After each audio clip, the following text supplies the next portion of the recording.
চলে যেতে হবে। দালান ঘর, বাড়ি ঘর, টাকা পয়সার জন্য পাগল হয়ে থাকি আমরা, কিন্তু এটা আমার আসল ঘর নয়। যেই গোসলখানাটারে আমি এত সুন্দর করে টাইলস করে ইটালিয়ান ফিটিংস দিয়ে বানালাম, আমার জীবনের শেষ গোসলটা কি ওই গোসলখানায় হবে?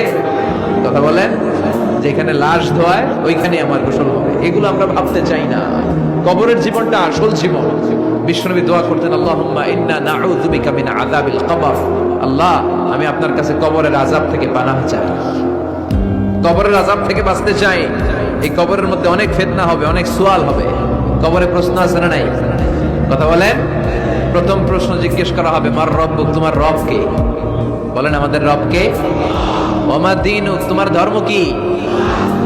বিশ্বনবীর চেহারা দেখিয়ে বলা হবে, তারিফু মান হাযার রাজুল, এই লোকটারে চিনো? আমরা কি বলবো? আমরা চিনি, উনি আমাদের প্রিয় রাসূল মুহাম্মদুর রাসূলুল্লাহ সাল্লাল্লাহু আলাইহি ওয়াসাল্লাম।